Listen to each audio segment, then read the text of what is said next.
She hated this. She hated the idea of sitting across from a stranger, pretending to be open to the possibility of connection, of being seen in a way no one ever really saw her. Maybe that was the point. Maybe that's why her best friend had insisted. But Juliet was tired. Tired of dating apps, tired of awkward first impressions, and especially tired of the way people always looked at her like she was too much or not enough all at once. She wasn't soft-spoken. She wasn't dainty. She didn't flutter her lashes or speak in a melodic tone or try to appear smaller than she was. She was solid, sharp, and unshakably herself. "I'm not the kind of woman people date," she'd said flatly when her best friend pushed the idea of a blind date. "I'm the kind people admire from a distance or get intimidated by up close, but not the kind they call the next day." Her friend had laughed. "Exactly. That's why you need this. No expectations, no pressure, just someone new who hasn't already put you in a box." So here she was in a dim amber-lit restaurant with too many empty tables and too much space for silence. She sat at a two-top by the window, nursing a glass of red wine and staring at the clock above the bar. 8 minutes late. Classic. She pulled out her phone to text an excuse to leave when she saw someone step into the room like they belonged to it. Her tall, unrushed, with an open coat framing a black blouse tucked into dark jeans, her hair tied loosely. Back and a hint of rain still clinging to the curve of her jaw. And she was looking directly at Juliet, not scanning, not hesitating, just walking straight toward her with a look that said she knew exactly who she was here for. Juliet's fingers froze on the screen. "Hi," the woman said, stopping beside the table, her voice smooth but low, like a secret you lean in to hear. "Are you Juliet?" There was a small pause before Juliet nodded. "And you must be Tessa." She smiled slowly, sincerely. "Sorry I'm late. Traffic was hell, and I didn't want to show up rushed and out of breath." She slid into the seat across from Juliet, as if she belonged there, as if she hadn't just appended the dull quiet of Juliet's evening with one look. Juliet blinked. "It's fine. I was just about to leave, actually." "Well, I'm glad you didn't. That should have been awkward." But it wasn't, not the way Tessa said it. Not the way she tilted her head slightly, studying Juliet as though there were things she already liked about her. "You don't look like you want to be here," Tessa added, not unkindly. "I don't," Juliet admitted. "I don't usually do this.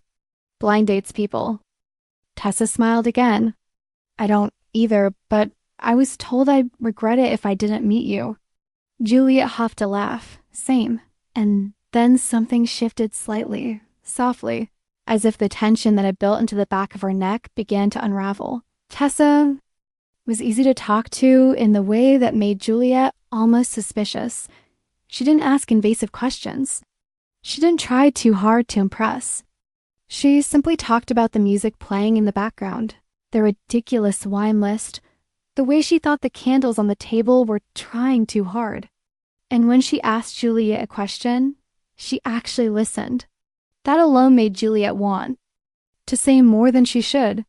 So Tessa said sometime after the second glass of wine, "What do you do when you're not being forced into uncomfortable social experiments by well-meaning friends?" Juliet smiled. "I restore antique furniture." Tessa raised a brow. "Seriously?" "Yeah, I work with a small team, sanding, refinishing, reconstructing pieces from old estates. I like bringing things back to life." That's Tessa leaned back, eyes fixed on her. Incredibly sexy. Juliet coughed, not expecting that. What is hands-on, patient, detail-oriented? You touch what other people throw away and give it purpose again. "That's hot." Juliet stared at her, unsure whether to laugh or hide. No one talked to her like that. Not without a smirk or a joke to soften it, but Tessa didn't flinch. She meant it. And that truth made Juliet's stomach twist in the most confusing way. "What about you?"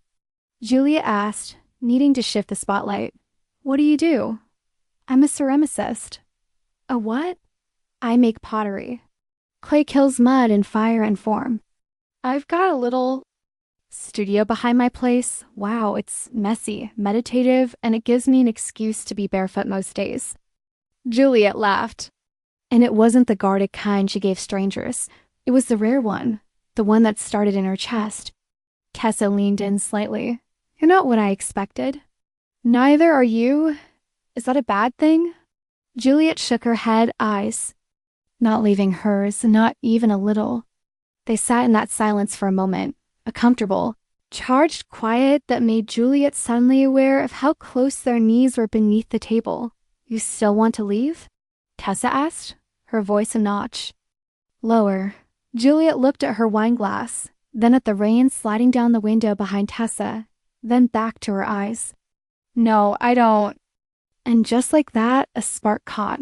Not an explosion, not lightning, but a warm, glowing ember that refused to die out. Juliet still didn't know if she was the kind of woman people dated. But as she watched Tessa watch her unblinking curious, almost reverent, she thought maybe, just maybe, she was the kind of woman someone could fall for. Juliet didn't know what exactly had shifted between them, but she felt it. It lingered under her skin like warmth from a fire that hadn't gone out. The date had ended later than she'd expected.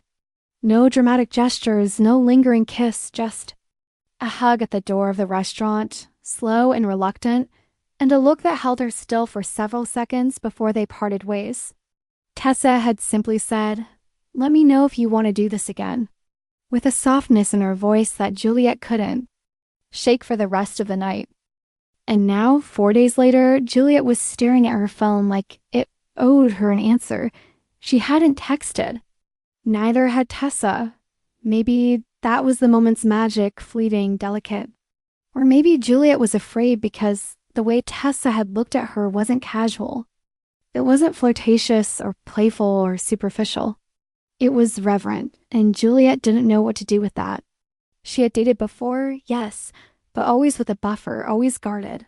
This, whatever this had been, felt like being fully seen, and it terrified her. Which was why when her phone buzzed with Tessa's name lighting up the screen, Juliet dropped it like it was on fire. The message was short. There's a craft fair this Saturday in Eastway Park. Handmade art, ugly knitwear, overpriced. Cider. Come with me. Juliet stared at it, smiled, and typed back.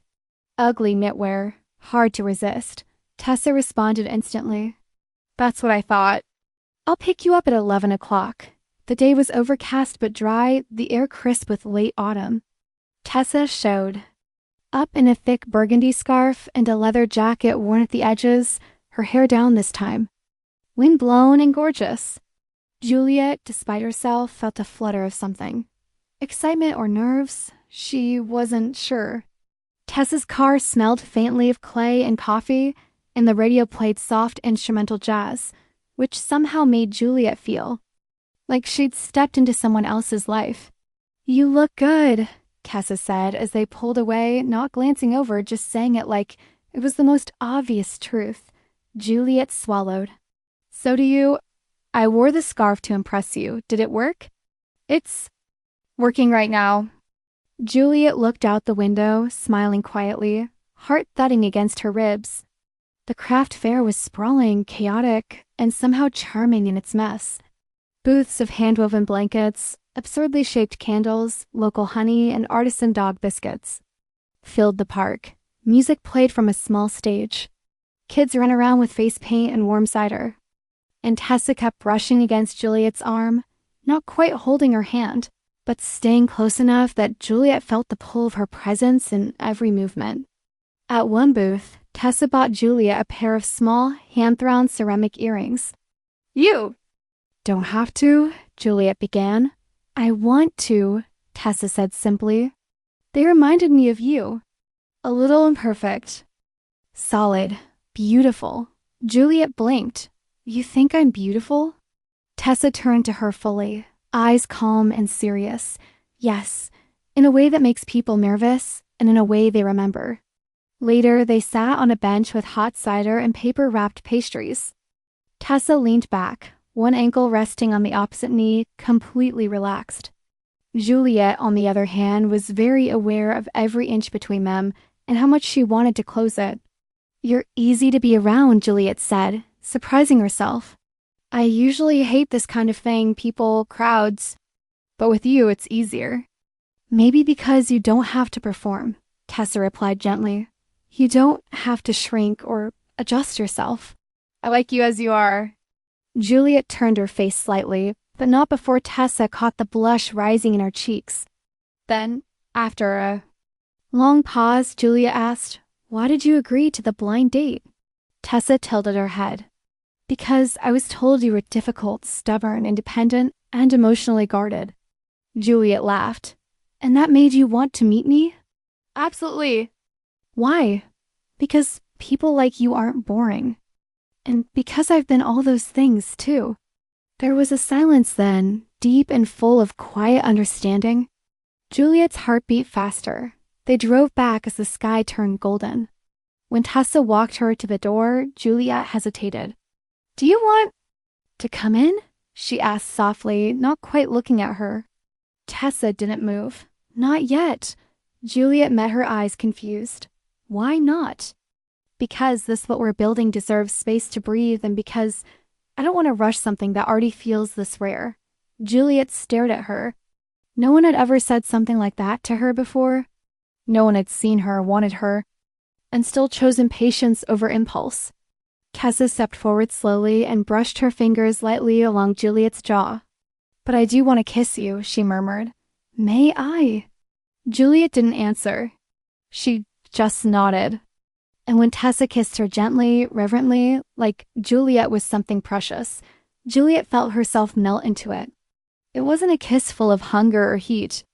It was soft, measured, a promise whispered through contact, and when Tessa pulled back, her forehead rested lightly against Juliet's. You're not the kind of woman people date, she said, echoing Juliet's own words. You're the kind they fall for completely. Juliet's breath caught. Her fingers curled into the front of Tessa's jacket. And just like that, she didn't feel unlovable anymore. The kiss stayed with her for days.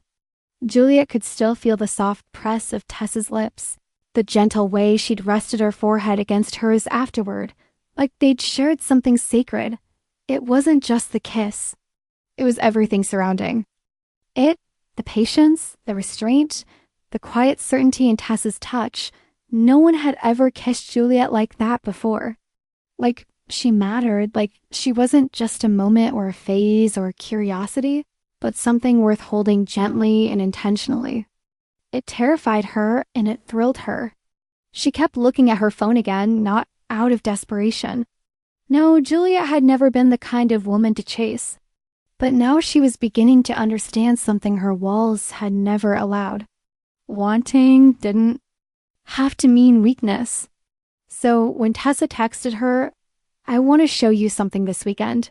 Are you free? Juliet didn't hesitate. Yes, Saturday came cloaked in gray skies, the kind Juliet normally disliked. But with Tessa waiting in her car, outside Juliet's apartment, those clouds felt like a soft blanket rather than a storm. Tessa was smiling as she got in. Still trusting me with your weekends, she teased tentatively. Juliet smirked. You haven't earned full custody yet. Fair. Maybe this will help. They drove out of the city, past the highway, through winding roads that opened into a quiet stretch of countryside. Where are we going? Juliet asked. To where I breathe best, Tessa said simply. They arrived at a small, weathered cabin nestled among trees whose leaves were beginning to turn. Hey, if you're enjoying this story, go ahead and drop a like to help us grow even more. And let me know in the comments. On a scale from 0 to 10, what score would you give this story so far? Your feedback makes all the difference.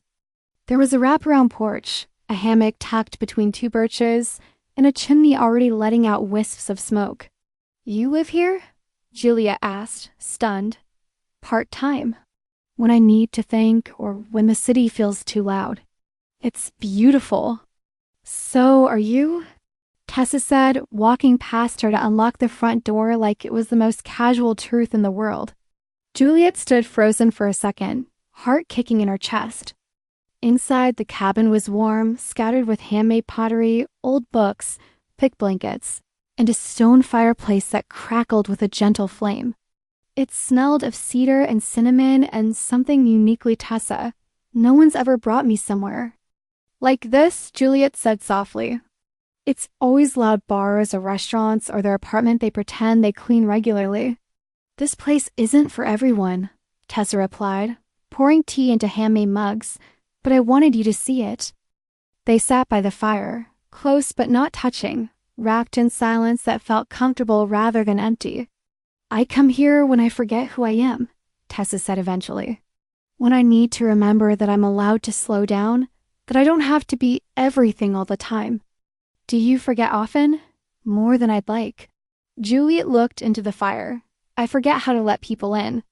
Tessa turned her head. But you're letting me in. Juliet met her eyes.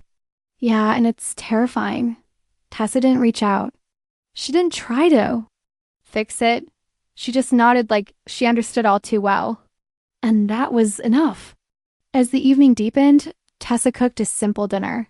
Roasted vegetables, fresh bread, a bottle of wine. And she insisted Juliet open because you look like you could do it without making it explode. Juliet rolled her eyes and did exactly that. After dinner, they lay on the floor, heads side by side on a woven rug, looking up at the wooden beams above. You know, Tessa said, voice dreamy. I was ready to hate that blind date. Me, too. I expected someone who'd talk about themselves too much, or who'd try to impress me with things they thought I'd like. And instead, you got someone who tried to leave before you even arrived. Tessa laughed, turning her head to look at her. And I've been trying to get closer ever since. Juliet turned too, eyes catching Tessa's in the dim light. You make it hard to keep the walls up. Good, Tessa whispered. You don't need them with me? And then Juliet reached out slowly, fingers brushing against Tessa's hand on the rug.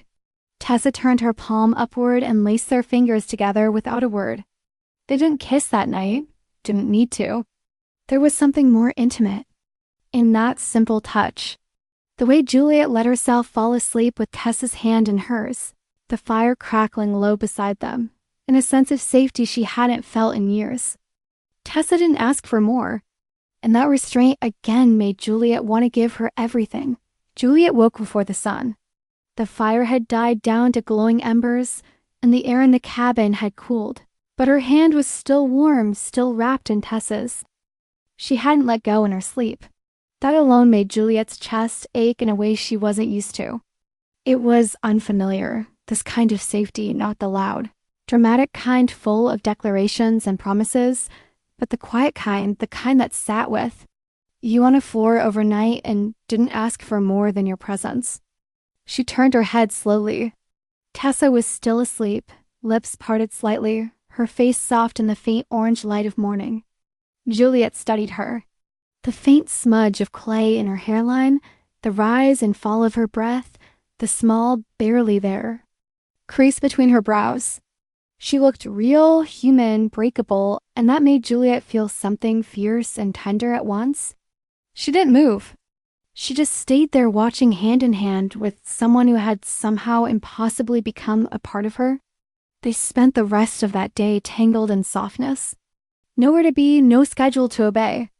Breakfast was quiet, warm, filled with shared glances. And the kind of conversation that didn't need to rush. Tessa let Juliet flip the pancakes, even though she burned the first one. I like that you're not perfect, Tessa said, reaching out to touch the flower on Juliet's cheek with her thumb. Says the woman with 5 matching ceramic bowls and a perfectly curated life. Juliet teased. Perfect is boring, Tessa whispered, still touching her, and Juliet couldn't help it. She leaned in and kissed her. This kiss was deeper. Not hesitant like the first, not restrained, still gentle, but with something more behind it, a want that was no longer shy. Tessa kissed her back. With that same slow burning intensity, one hand sliding behind Juliet's neck, as if to hold her in place, to keep her right there. They kissed until the pancakes were cold. Neither of them cared. The drive back to the city was quieter, not awkward, just thoughtful. Juliet rested her head against the window, fingers absently brushing the ceramic earrings Tessa had given her. Days earlier, Tessa reached over and placed her hand gently on Juliet's knee. Just rested it there and Juliet covered it with her own. No words needed. The next few weeks unfolded like something Juliet didn't know she was allowed to have. There was no official start, no so what are we moment. They simply kept choosing each other. Dinner at Juliet's apartment turned into breakfasts. Mornings became slower. There were stolen kisses in parking lots, text messages that turned into calls just to hear the sound of the other's voice, and moments of silence on the couch that felt fuller than any words. One night, after a long day at the shop, Juliet arrived at her apartment to find a small note taped to her door. It read, "Gown dress warm?" Confused, she threw on a sweater and coat. And when she opened the door to the street, Tessa was there, leaning against her car, holding a thermos and 2 mugs. "What's this?" Juliet asked. "Come with me," Tessa smiled. They drove to the edge of the city to a quiet overlook that faced the skyline. Tessa spread out a thick blanket on the hood of her car and poured hot cider into the mugs. "I thought we could celebrate," she said. "Celebrate what?" "You," Juliet blinked. "Why me?" "Because you've been showing up," Tessa said. To us. Even when it scares you." Juliet looked down at her cup, then back at the city lights. "You make it easier, you make it worth it." And then, under the night sky, wrapped in a blanket and warm cider in the hush of the world below, Tessa leaned in, her forehead pressed slightly. To Juliet's, "I'm falling for you," she whispered. "And I don't want to pretend I'm not." Juliet's breath hitched. No one had ever said that to her. No one had ever made it sound like a truth instead of a trap. She didn't respond with words. She kissed her instead. Slow, reverent, full of everything she was still learning how to say. Later, as they lay on the blankets staring up at the stars, Juliet whispered, "I'm scared." Tessa turned to her. "Of what?" "Of wanting this too much. Then we'll want it together," Tessa said, pulling her closer. And Juliet closed her eyes, letting herself be held, letting the fear rest for once. It started becoming routine, but the kind Juliet had never known she could crave. Tessa leaving behind a sweater that Juliet pretended not to wear around the apartment. Juliet leaving handwritten notes inside Tessa's sketchbooks when she thought she would notice. A quiet closeness had built between them that didn't need constant validation. They just fit. Not perfectly, not without friction, but in a way that felt earned, real. Juliet had never been in something like this. She didn't know what to call it, but it lived in the way her body relaxed when she heard Tessa's keys in the door, in the way her voice softened when she answered Tessa's calls, in the way her fingers instinctively sought Tessa's when they were close enough to touch. One evening, Juliet came home from a long day at the workshop, hair still dusted with wood shavings, boots heavy with exhaustion. She opened her apartment door and froze. The lights were dim. Candles flickered on the table, and the smell of roasted garlic and something rich and savory filled the air. "Hi," Tessa called from the kitchen, wearing Juliet's apron and the most guilty smile she'd ever seen. "You cooked?" Juliet blinked. "You never cook." "I know," Tessa laughed. "Which is why this might be the bravest thing I've ever done." Juliet walked in, dropping her bag with a soft thud. "Did you burn anything?" "Only the first pan." "That's a win." Tessa handed her a glass of wine, brushing a kiss to her temple. "Go wash up. Dinner's almost ready." And something about that moment, about coming home to someone who chose to be there, who made dinner not out of obligation, but affection, made Juliet feel something crack open in her chest. After dinner, they ended up on the floor as they often did, with the city humming softly outside the windows. Tessa lay on her back. Juliet curled beside her, head resting just under her collarbone. "This feels like a dream I didn't know I had," Juliet murmured, her voice almost lost in Kessa's shirt. "That makes 2 of us." Kessa gently ran her fingers through Juliet's hair, slow and calming. "I've never been good at this, the whole relationship thing." Juliet lifted her head slightly. You seem pretty damn good at it to me. That's because it's you. Tessa met her eyes. I don't feel like I have to edit myself with you.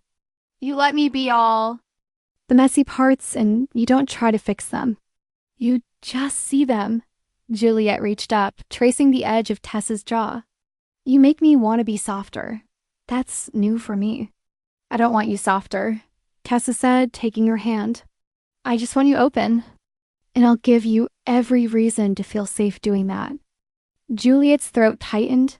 She wasn't used to words like that, not ones that landed so cleanly in her chest. You say things like that and then expect me not to fall apart right here on the floor. Fall apart? Tessa whispered, bringing Juliet's hand to her lips. I'll be here to catch every piece. Juliet leaned in and kissed her, this time deeper, longer, letting her walls melt into the heat between them. And when she pulled back, breathless, she rested her forehead against Tessa's and whispered, I think I'm falling for you too. Tessa smiled, wide and quiet and full of wonder. Then let's fall together. That night, for the first time, Juliet didn't wake up alone in her bed. She didn't reach for cold sheets or stare at the ceiling, wondering why she always pushed people away. Instead, she woke to Tessa's arm wrapped tightly around her waist, her breath warm against the back of her neck, and the slow, steady beat of something that felt dangerously close to love. Juliet was getting used to waking up like this, blankets tangled between them, the soft weight of Tessa's arm draped over her stomach, the light sound of her breath tickling the back of her neck. It still felt unreal sometimes, like her body wasn't fully convinced that this softness, this closeness belonged to her. But it did. And more than that, Tessa made it feel easy until the morning Juliet reached for her phone and saw the name on the screen. Isabel, one word, no last name, just a text that popped up while Tessa was in the shower. Juliet didn't mean to look, but she did. We need to talk. You can't keep ignoring me. Just that. No context. But her stomach dropped anyway. She didn't mention it that morning. She tried to shake it off. Tried to focus on the way Tessa smiled to her across the kitchen counter. On the way she slid a mug of coffee into Juliet's hands with that small, almost shy look she only wore when she was proud of something simple. But it lingered. That name, that text, that tone. And it only got louder when Juliet saw the way Tessa flinched slightly at her phone vibrating later that day. By the following weekend, Juliet couldn't pretend anymore. They were at Juliet's apartment, curled on the couch beneath a shared blanket, a movie playing in the background that neither of them was really watching. Tessa's phone buzzed again. This time she reached for it quickly. Too quickly. Juliet sat up. Isabel, she said quietly. Tessa froze. How long were you going to avoid telling me? Tessa closed her eyes, fingers tightening around the phone. She's my ex, I figured. She wasn't supposed to still be in my life, but she is. Not in the way you think, Tessa said, meeting Juliet's gaze. We ended things over a year ago. It was messy. Controlling. She didn't want to let go. I finally walked away, and for a long time she disappeared. But now she's texting again. Why? Because she knows I'm seeing someone. Juliet's heart thudded hard. How does she know that? I don't know. Probably mutual friends. Or maybe she saw me with you. So what does she want? To get under my skin to remind me I used to be hers. Are you tempted to respond? Juliet's voice was steady, but her hands weren't. No. Tessa's reply was firm, immediate. Not at all, but I didn't know how to tell you without making it worse. I didn't want to bring her into this, into us. Juliet stood, walking toward the window, needing space to breathe. It's not about her being in your past, Tessa. Everyone has one. It's that you kept it for me. You saw the text. You deleted them? You hid it. I didn't delete anything. Don't lie. Okay, Tessa said quietly. I did because I didn't want her poison touching this. But it already has. Juliet whispered, arms crossed tightly. And now I'm wondering what else I don't know. Silence stretched between them, thick and raw. Tessa stepped forward. You know me. You know this, what we've built. I didn't lie about how I feel. I'm here with you every day. I'm not going back to her. Juliet, I know that. Juliet turned to face her, but that doesn't make it easier. You should have trusted me with the truth. Tessa's face crumpled slightly. You're right, she took Juliet's hand. I'll do whatever it takes to make you feel safe again. I don't need perfect. I just need honesty. You have it from now on. They stood in that silence, the air still heavy, but something shifted.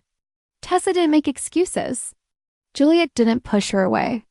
They stayed there, hands joined, not pretending the wound wasn't real, but choosing to heal it together.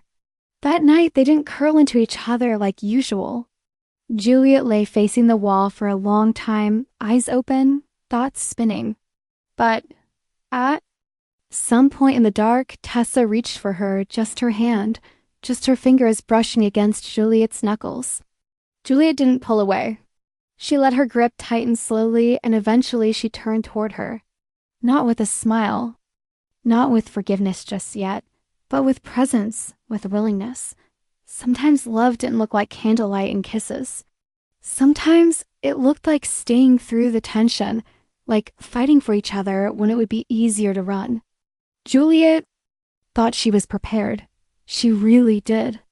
After the conversation, after the honesty, after the quiet way they had chosen to stay instead of pulling apart, she believed the worst of it would live in texts and memories. She underestimated Isabel. The first time Juliet saw her in person, she didn't even realize who she was at first.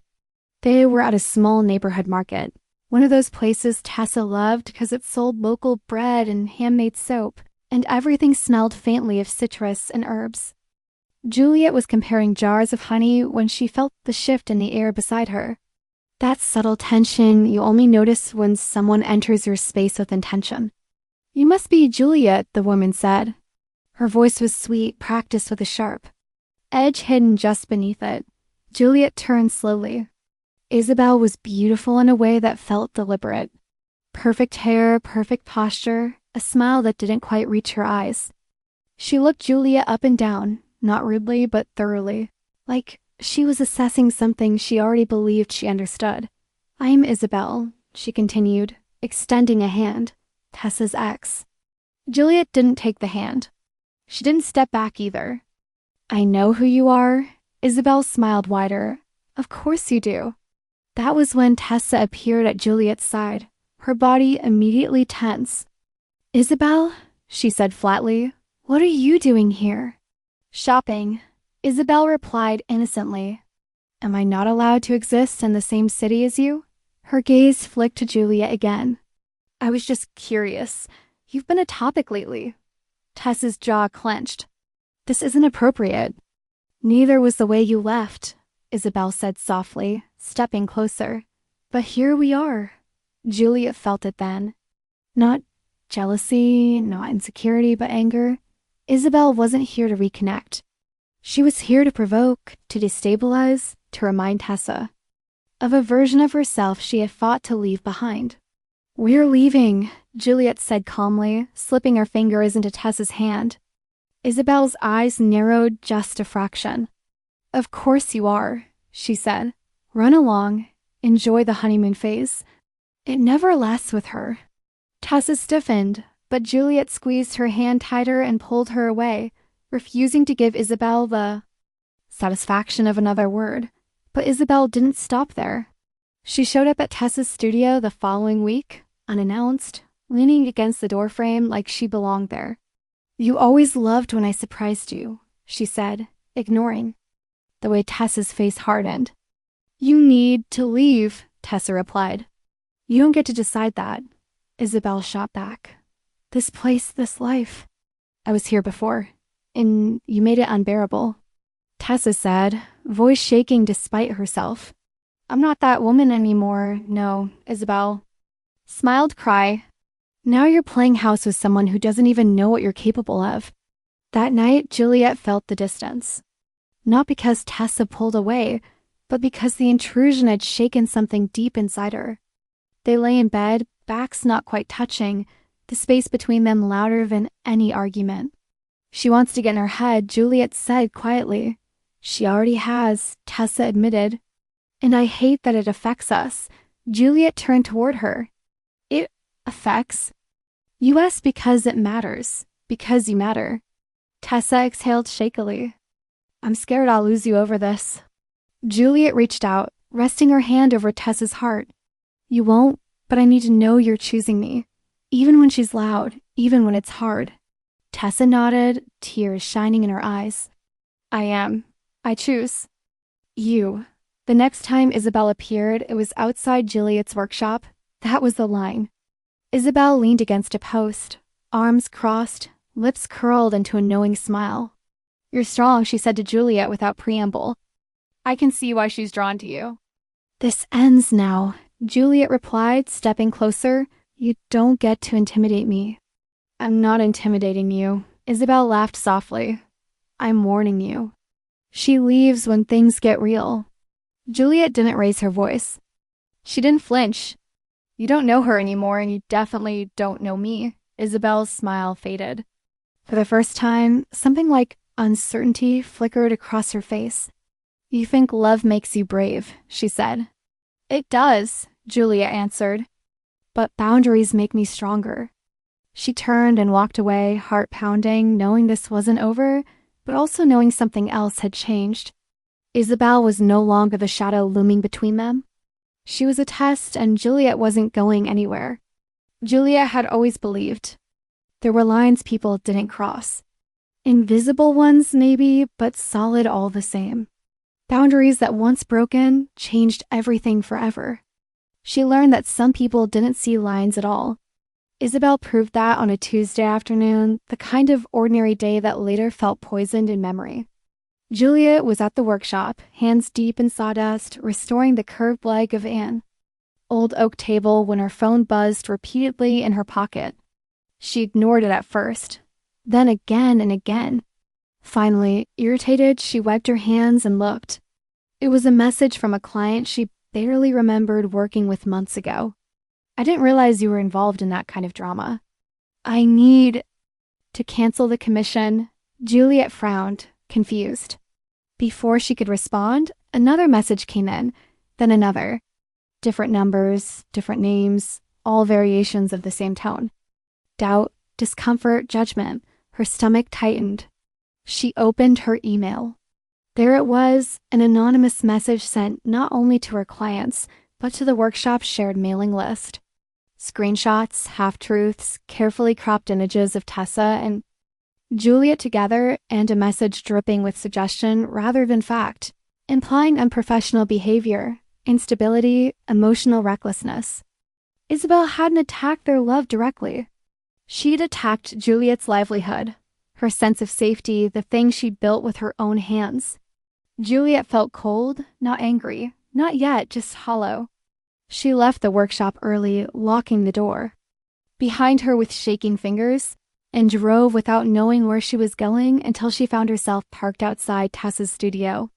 She sat there for a long time, forehead pressed against the steering wheel, breathing through the ache in her chest. Tessa didn't know yet.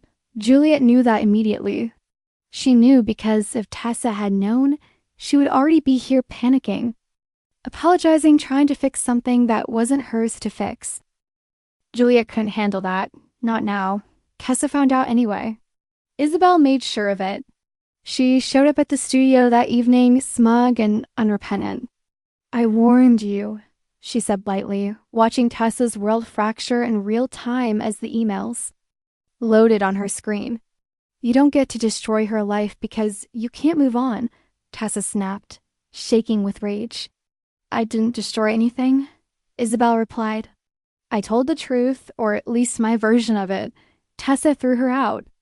Literally dragged her to the door and slammed it shut hard enough to rattle the shelves. Then she called Juliet over and over. Juliet didn't answer.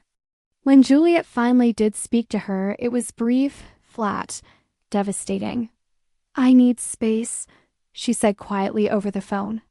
"Please don't come over, Juliet." Please? I can't do this right now. Tessa's voice broke. This wasn't your fault. I know, Juliet whispered, and that's what makes it worse. She hung up before Tessa could say anything else. The days that followed felt unreal. Juliet moved through them like she was underwater. She answered emails. She reassured clients. She rebuilt trust brick by brick the way she always had alone. At night, she lay in bed staring at the ceiling, her phone face down on the nightstand, resisting the urge to reach for the one person who made everything feel survivable. She missed Tessa in her bones. The way she laughed, the way she said Juliet's name like it was something precious, the way she held her like she wasn't too much or too sharp or too hard to love. But Isabel had poisoned that too. Every time Juliet thought of Tessa, she also thought of vulnerability, exposure, loss. She hated that. Tessa didn't push. That hurt more than if she had. She sent one message. Just one. I'm here. I'll wait no matter how long it takes. Juliet stared at it for a long time. Then she turned the phone off. Not because she didn't care, but because she cared too much. And for the first time since meeting Tessa, Juliet chose distance over desire. Not because she didn't love her, but because love right now felt dangerous. Tessa agreed to the date without thinking too much about it, which in itself felt like a warning sign she chose to ignore. It had been nearly 3 weeks since Juliet asked for space. 3 weeks of silence, so loud it rang in her ears at night. She told herself she wasn't trying to replace anything, wasn't betraying anyone, wasn't even hoping for something meaningful. She just wanted to feel normal again. Wanted to remember what it was like to sit across from someone without carrying the weight of longing in her chest. Riley seemed safe for that. Neutral, easy. They met at a wine bar tucked between two quiet streets. The kind of place that prided itself on soft lighting and conversations that never got too deep unless you wanted them to. Riley arrived first, already seated, already smiling when Tessa walked in. She was attractive in a pleasant, uncomplicated way, her hair tucked neatly behind her ears, her posture relaxed, her attention immediately focused on Tessa. I'm really glad you came, Riley said, standing slightly as Tessa approached. Me too, Tessa replied, even though the words felt borrowed, like something she was supposed to say rather than something she felt. They ordered wine, talked about work. Riley spoke easily, confidently about her projects, her travels, the exhibition she wanted to submit to next year. Tessa listened, nodded, asked questions at the right moments. She was good at this. She knew how to be charming, attentive, present. On the surface, everything looked fine. Riley laughed at Tessa's dry humor, complimented her hands, leaned in when she spoke. At one point, she reached across the table and let her fingers rest lightly against Tessa's wrist, a gesture that should have sparked something.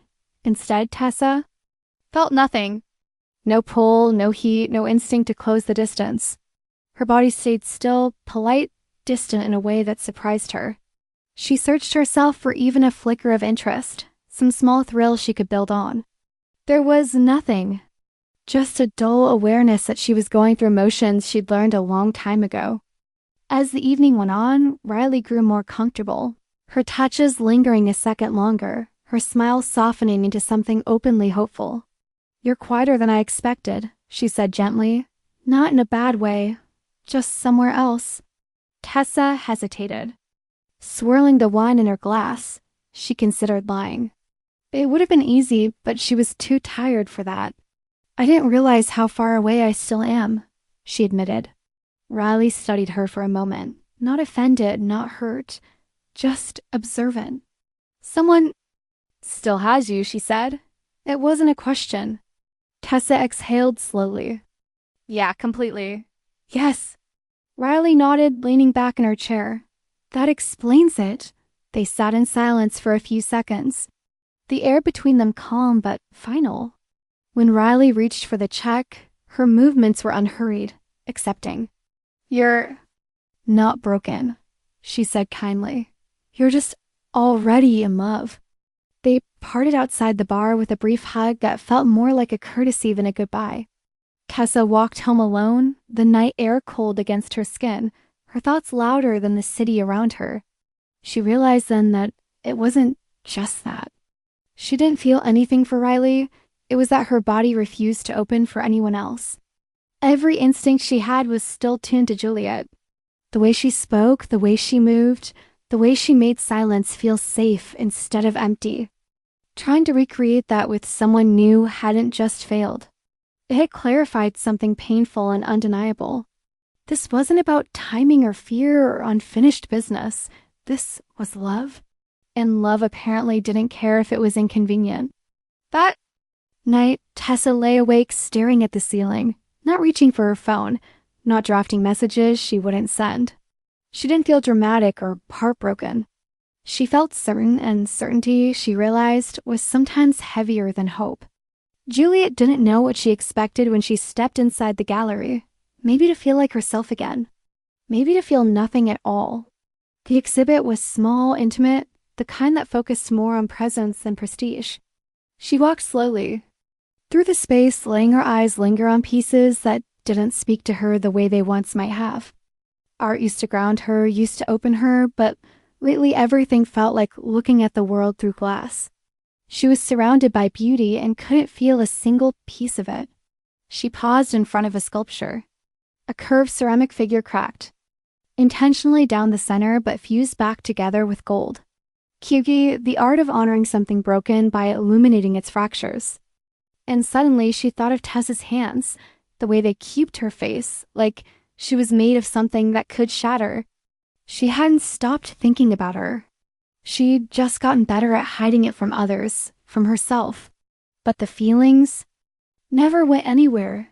They waited, quiet, patient, and now they were loud again, blooming in her chest like something raw and unfinished. She hadn't read the letter in days, not because she was done with it, but because it had become a part of her, like breath, like memory. She could recite it word for word without opening it. "I love you." Not the kind of love that fixes things, but the kind that stays. Juliet left the gallery early, the air outside colder than she expected. Her scarf scratched at her neck. Her hands ached from clenching them in her pockets. She walked until her feet hurt. No destination, just the ache of movement. That night, she couldn't sleep. She kept reaching for something that wasn't there. Tessa's voice, Tessa's warmth, Tessa's calm. She didn't text her. Not yet, but she thought about it. She even typed out the words once, stared at them for a long time, and then erased them one by one. She didn't know how to come back. Not because she didn't want to, but because returning meant being seen fully again, without defenses, without space to run. Tessa, meanwhile, had stopped pretending.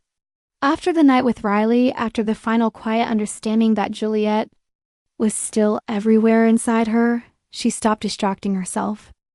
She stopped trying to fill the quiet. She let it echo, let it settle, let it teach her what it needed to.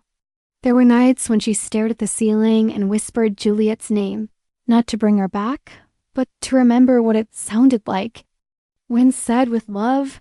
And then, 10 days after the date she never should have gone on. 25 days after the last time she saw Juliet, her phone lit up. One name, one message. "I've been thinking about the way you look at me." Tessa stared at it for a long time. Her hands trembled, her breath caught in her throat. She didn't respond immediately, not out of games or pride, but because she was afraid that if she moved too quickly, the moment might break. 5 minutes later, another message. "Can I see you?" Tessa replied with one word. Yes. They met 2 nights. Later, a public park near Juliet's apartment, half empty, lit by golden street lamps that cast long shadows on the pavement. Juliet was already there when Tessa arrived, sitting on a bench, fingers curled tightly in her coat sleeves. When she looked up, Tessa stopped walking, just froze, because it was her Juliet, and she looked the same, but different, softer in the eyes, more open in the way she held herself. And when their eyes met, it was like the entire city hushed. Juliet stood slowly, Hi. Tessa swallowed. Hi. Silence stretched between them, thick with everything unsaid. Then Juliet stepped closer. I didn't want to reach out until I was sure it wasn't just guilt or nostalgia or loneliness. Tessa nodded slowly. And now Juliet exhaled, eyes never leaving hers. Now I know it's love. Tessa's mouth parted slightly. Her eyes shimmered still. Juliet smiled. Always. Tessa closed the space between them in 2 steps. She didn't touch her right away, just stood in front of her, letting the air between them crackle. Then, carefully, reverently, she reached up and tucked a piece of hair behind Juliet's ear. "You're here," she whispered. "I'm here," Juliet said. And she leaned forward. Tessa met her halfway. The kiss wasn't rushed. It wasn't explosive. It was slow, aching, full of breath and warmth, and every word they hadn't said. When they pulled apart, Juliet rested her forehead against Tessa's. "I tried to feel something with someone else," Tessa whispered. "But my body wouldn't let me. It knew you weren't there." Juliet closed her eyes. "I never stopped being with you, even when I left." Tessa held her tighter. "Then let's go home." And Juliet this time didn't flinch. They didn't rush back into anything. That was the first promise they made, whispered against lips still trembling from reunion. No pretending everything had gone untouched by the silence. No erasing the ache they'd lived through. They walked slowly, carefully, like people who knew what it felt like to almost lose something sacred. Juliet didn't sleep over that night. After the kiss, after the long silence on the park bench, filled only with hands, brushing knuckles and stolen glances, they said goodnight with a tight embrace and the kind of look that holds instead of asks. Juliet went home and sat on her bed for hours. She was still on, heart loud in her chest. Tessa didn't push. The next day, she sent a single message. "Thinking of you, no rush. I'm here." Juliet responded with a photo of the earrings Tessa had given her back in her ears. 2 days later, they met again, this time in the studio. Tessa had left the door open for her like she used to. Juliet stepped inside slowly, inhaling the smell of clay and earth and something warm she hadn't let herself miss too loudly. Tessa was hunched over the wheel, her hands coated in clay, sleeves pushed to the elbows. She didn't speak right away, just smiled when she saw Juliet and went back to working like this was the most natural thing in the world. Juliet watched her for a long time before walking closer. "It's strange," Juliet murmured. "How familiar you are to me and how far you felt when I pulled away." Tessa didn't look up. "You had to go." "I get that now." "I didn't go because I stopped loving you," Juliet added softly. "I left because I didn't know how to stay when staying meant being seen in the places I hide from." Tessa turned the wheel off, wiped her hands, stepped closer. "I've seen those places. I still love you." Juliet exhaled like she hadn't in weeks. Their second kiss was quieter than the first, slower, but heavier with the weight of what was returning. This time, Juliet stayed. That night, wrapped in a blanket on Tessa's worn-down couch, Juliet leaned into her shoulder, her voice low. "Can I tell you something without you trying to fix it?" Tessa nodded. "I'm still angry about what Isabel did. And I still feel scared sometimes that loving someone means losing control over my life. I'm not here to control anything," Tessa said, her voice gentle. "Just to choose you every day. Even when you're angry, even when you're scared." Juliet tilted her face toward her. "What if I pull away again? I'll stay still until you find your way back." Juliet kissed her like that promise mattered more than anything else. They didn't make love that night. They lay together, tangled, breathing the same air, holding each other in silence. There was intimacy in that restraint. A different kind of closeness, the kind that said, "I'm here and I'm not going anywhere." In the morning, Juliet woke to the smell of coffee and the quiet hum of the city outside the window. Tessa was in the kitchen barefoot, humming a melody Juliet didn't recognize. She walked in slowly, wrapped her arms around Tessa from behind, and pressed her lips to her shoulder. "This feels like beginning again," she whispered. Tessa turned in her arms. Then let's begin again as many times as we need. The slow return to each other became its own kind of rhythm, a new language, unspoken but understood. Juliet and Tessa didn't pretend the wounds weren't there. Instead, they traced them carefully through quiet dinners, early morning coffees, and nights spent half tangled in each other's arms, breathing the same silence.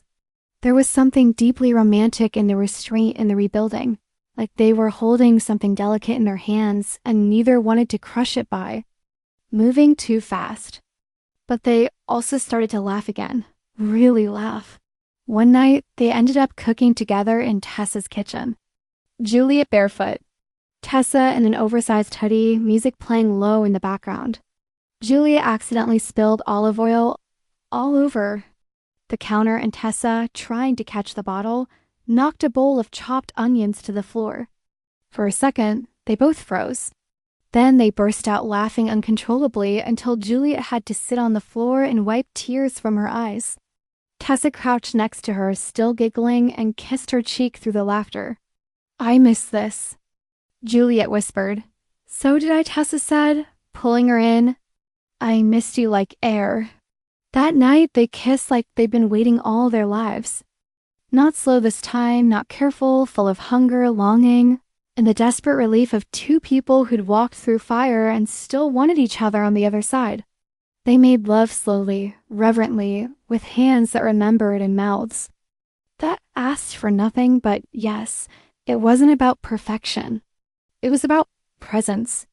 And when it was over, Juliet rested her head on Tessa's chest and whispered, "I didn't know I could want someone like this." Tessa stroked her hair. "You make me feel like everything that came before was practice for you." The next morning, Juliet woke early. She sat by the window wrapped in Tessa's sweater, sipping coffee and watching the sun rise over the city. Tessa joined her silently, sitting behind her, legs on either side, arms wrapped around her waist. "I have something I want to ask you," Juliet said after a while, voice hesitant. Tessa's breath caught slightly. "Okay. I want us to do something together." "A project? Something just ours?" Tessa tilted her head. "Like what?" "A piece. Furniture and ceramic. We design it together. Build it together, not for anyone else, just for us." Tessa's smile was slow and warm. "I love that idea. It doesn't have to be big. I want something in the world that only exists because we made it. Like us," Tessa whispered. "Built slowly, imperfect, but still standing." They began working on it the next week. After hours in Juliet's workshop, the two of them elbowed deep in dust and glaze, arguing over dimensions and color palettes covered in clay and varnish and laughter. It wasn't easy. They had different visions, different instincts, and Juliet had to fight her old reflex to do everything herself. But every time she almost snapped or pulled away, Tessa reached for her hand and Juliet stayed. The piece they created was strange and stunning. A carved wood bench with ceramic inlays, uneven and beautiful, solid and oddly warm to the touch. They signed the bottom together. J&T, the night they finished it, they sat on it together in silence. The studio was dim, the only light coming from the hanging bulbs above. Juliet rested her head on Tessa's shoulder. "We should celebrate," Tessa said softly. Juliet smiled. "We are. No, I mean really celebrate. Let me take you somewhere where you'll see." The following weekend, Tessa drove them out of the city. Autumn was in full bloom. Red leaves spilling across the road, the air cool and sweet. They arrived at a small cabin in the woods, not Tessa's old one. This one was new to both of them, rented just for the weekend. Quiet, remote, perfect. That night, wrapped in a blanket in front of the fire, Tessa handed Juliet a small wooden box. Inside was a ceramic pendant, delicate and blue-gray like storm clouds. The shape matched one of the inlays they'd used in the bench. "You made this," Juliet whispered. "Our first piece," Tessa said. "I wanted you to have a part of it with you. Always." Juliet's eyes burned. "You're going to ruin me with all this tenderness." Tessa kissed her gently. The cabin felt like a world outside time. No notifications, no obligations, just them. The fire crackled softly through the night, and the pendant Tessa had given Juliet rested against her chest like a promise, small, beautiful, and solid. They spent the weekend doing everything and nothing. Mornings were quiet and lazy. Juliet curled under the covers while Tessa brewed coffee and sang under her breath in the kitchen. Afternoons brought long walks through the woods behind the cabin. Their hands brushing, catching, holding, and nights were full of soft kisses, long silences, and laughter that bloomed from nowhere. One evening they cooked together with one speaker playing music from Juliet's phone. The song shifted, faded into something slow and familiar. Tessa looked up from where she was chopping herbs. "I know this one." Juliet nodded, stirring the pot. "My mom used to dance to it in the living room alone, barefoot, always like no one was watching."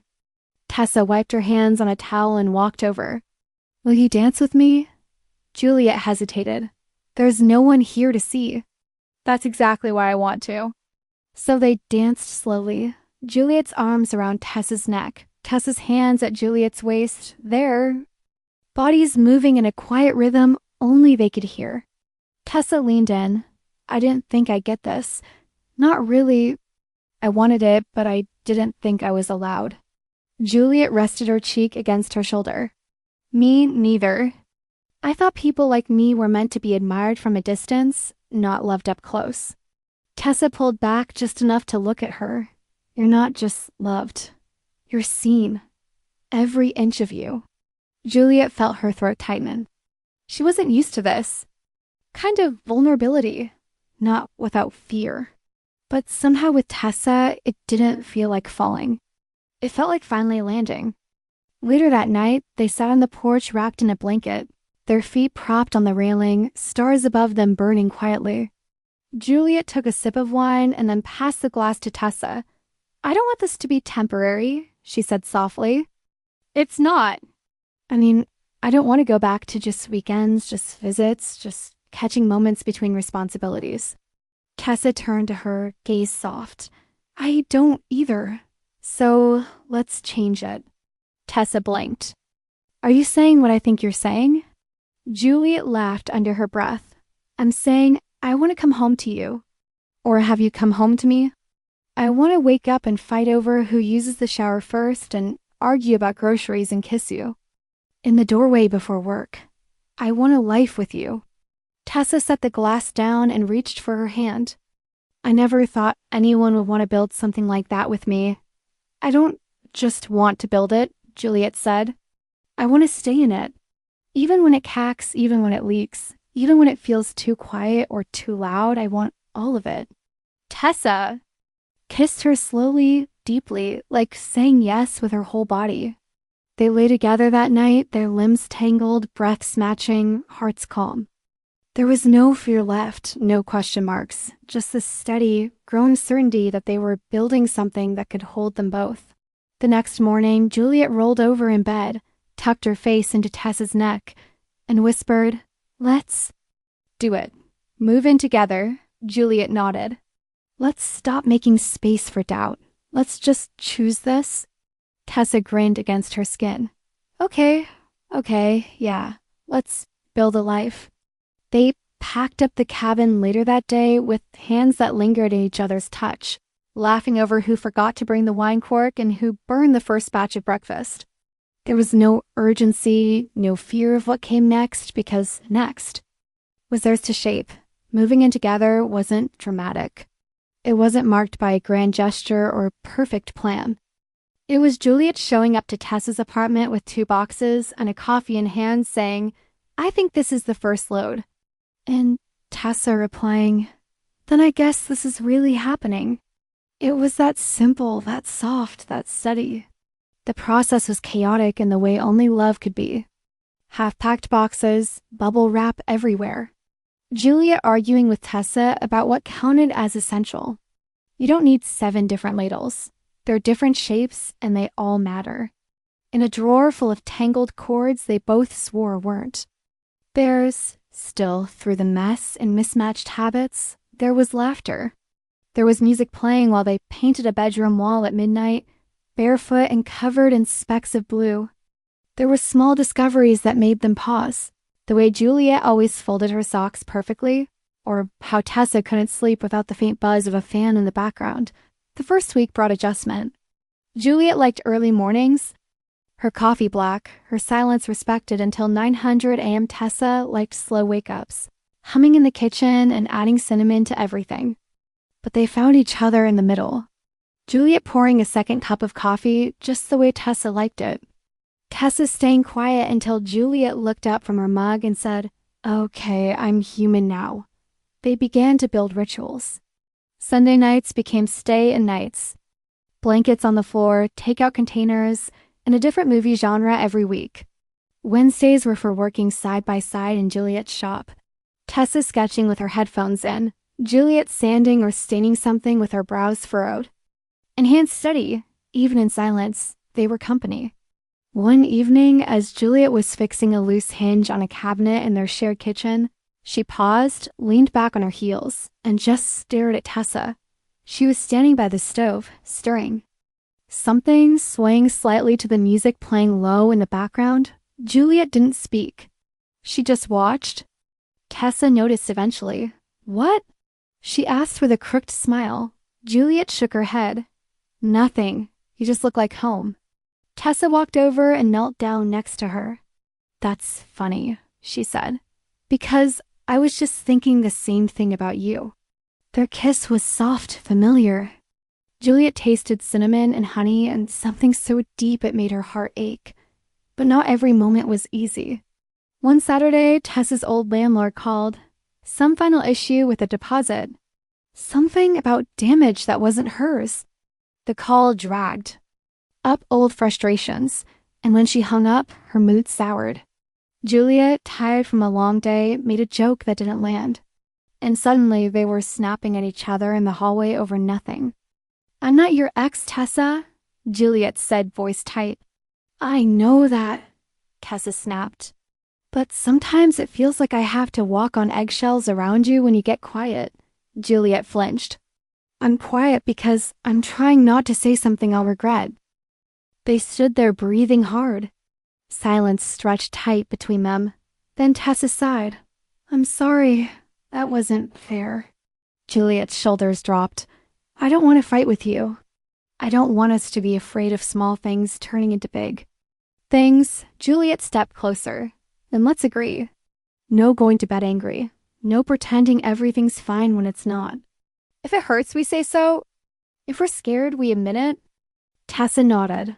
"And if we mess up, we stay." Juliet whispered. "We stay and figure it out." They ended the night curled up on the couch, Juliet's head on Tessa's lap.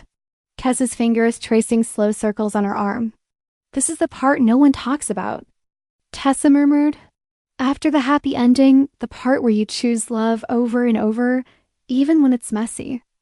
Juliet looked up at her. "I don't want a love that only survives in perfect light. I want one that holds up in the dark, too." Tessa smiled. "Then we're doing this right." And as the lights dimmed and the city quieted outside their windows, they held each other through the soft, imperfect stillness of a life they were finally building together. The seasons shifted slowly. Autumn bled into winter, and their apartment filled with little signs of life together. Coats overlapping on the same hook, 2 toothbrushes in a single cup, coffee mugs neither remembered buying, but both refused to throw away. Tessa's scarves began showing up in Juliet's closet, and Juliet's tools found a permanent corner in Tessa's studio. Their worlds, once parallel, had folded into one. And not just in objects, but in habits. Juliet, once fiercely private, now left notes on the mirror in the mornings. Tessa, who used to work in silence, now kept Juliet's favorite playlists running in the background. They were learning each other in new, quieter ways. And yet, love never stopped surprising them. On a Sunday morning in late December, Juliet woke to find Tessa missing from the bed. She reached instinctively for the pillow still warm beside her, blinking sleep from her eyes. She heard the soft rustle of paper in the other room, the kettle boiling, the low hum of Tessa's voice singing something off-key. Juliet wrapped herself in a sweater and padded barefoot to the kitchen. Tessa stood at the counter, flour on her cheek, notebook open, completely focused on a recipe. She was clearly improvising. Juliet leaned in the doorway, arms crossed, smiling. "Are you making a mess or a masterpiece?" Tessa turned, a little breathless, a little disheveled, and more beautiful than Juliet had ever seen her, both. Juliet crossed the room slowly, reaching out to brush a bit of flour from her jaw. "I love this," she whispered, "waking up with you. Starting days like this." Tessa met her eyes. "I want this forever." Juliet paused, her breath caught. Forever, a big word. Tessa stepped closer. "So, is love, but I'm not afraid of either." Juliet smiled, eyes suddenly burning. "I never thought I'd be someone who gotta have this." Tessa cupped her face gently. You always were." Later that day, bundled in coats and scarves, they walked through the local winter market. Snow had started to fall, light, quiet, softening the sounds of the city. They moved slowly, fingers interlaced, stopping occasionally to admire something handmade or taste something warm. At one stall, a woman sold delicate glass ornaments. Tessa picked up one shaped like a small house. "It looks like us," she said with a smile. Juliet took it from her hands, turned it over carefully, and then reached into her pocket. "I was going to wait," Juliet said, pulling out a tiny velvet pouch. "But now feels right." Inside was a ring. Simple silver engraved on the inside. "Still choosing you." Tessa's breath hitched. Juliet took her hand. "This isn't a proposal. Not yet. It's a promise, a reminder that no matter what, I'm here choosing this. Choosing you." Tessa blinked fast, laughing through the tears. "I love you. So much it hurts." Juliet slipped the ring onto her finger, then let it hurt. Let it be big and terrifying and real. Tessa pulled her into a kiss right there in the middle of the market as snow drifted around them and music played from a distance. Speaker. That night, back home, they curled on the couch under one blanket, sipping wine and watching the snow fall outside their window. The apartment glowed with soft lights, the scent of pine and cinnamon hanging in the air. Juliet rested her head on Tessa's shoulder. "Do you remember what I said when we first met? You said you weren't the kind of woman people date." Juliet smiled. "I was wrong." Tessa kissed her hair. "You're the kind people fall for completely." "No," Juliet whispered. "I'm the kind of woman you fall for, and that's all I ever want to be." They sat in silence, hearts full, the room wrapped in warmth. Love, real love, had taken time, had asked them to break, to rebuild, to stay. And now it was here, steady, soft, unshakable. Not a perfect ending, just the right one.